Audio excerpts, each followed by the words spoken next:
Parce que, évidemment, comme partout, on est dans une logique où on a des contractuels qui peuvent être communautaires, mais qui peuvent être aussi extra-communautaires sur des dossiers. Et cette question, elle est un peu plus compliquée à gérer pour le régalien, parce qu'évidemment, il y a des règles qui sont différentes.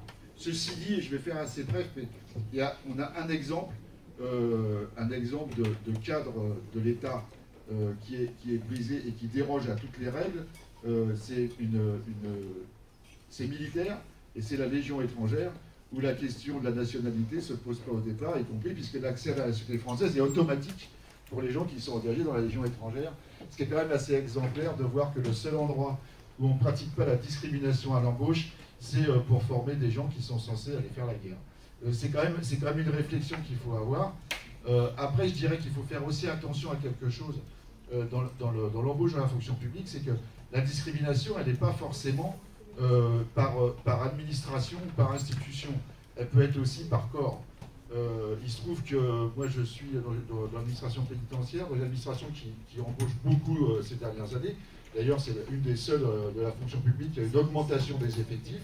On se demande pourquoi, mais ça, vous trouvez facilement la réponse. Et en tout cas, on va par exemple avoir un recrutement extrêmement différent quand on va recruter des surveillants de prison et des directeurs ou des directeurs d'association de probation. Il suffit de regarder les parcours.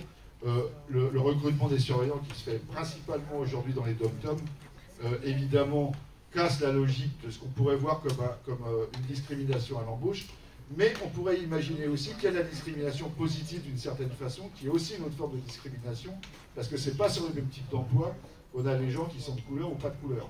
Donc c'est aussi quelque chose qu'il faudrait examiner, parce que si on prend sur l'administration en général, on dira sur les profils qu'il n'y a pas de discrimination. Or, si on regarde vraiment corps par corps, on en a. Après, il reste encore des corps qui sont extrêmement fermés. Si on est sur la fonction publique, il faut aller jusqu'au bout, c'est-à-dire jusqu'à la magistrature. Et là, c'est un problème encore différent, puisque effectivement, on a des gens qui sont des juristes de très haut niveau qui viennent de l'Afrique et qui ne peuvent pas rentrer directement dans la magistrature.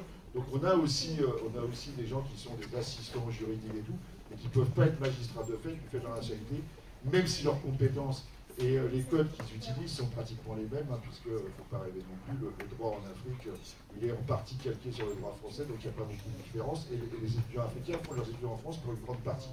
Donc cette question de la discrimination, elle est à poser à plusieurs niveaux. Il y a un dernier point qu'il faut évoquer aussi, c'est que ces questions de discrimination pour les étrangers non communautaires posent la question aussi du pillage intellectuel des pays en voie de développement.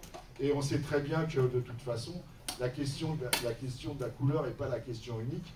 Je ne crois pas qu'il y ait beaucoup de cadres de haut niveau. Et on le voit aujourd'hui avec un exemple absolument fabuleux.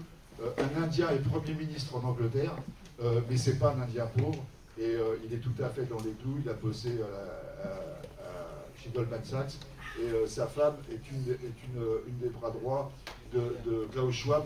Donc ce qui explique pourquoi il est arrivé là. C'est pas parce qu'il est indien qu'il est là, c'est parce qu'il est de la caste. Donc ne nous trompons pas non plus sur la discrimination. Je rappelle que le président Obama, qui était noir, a fait une politique de président américain. Qu'il soit noir ou blanc, ça ne change rien au résultat. Bravo.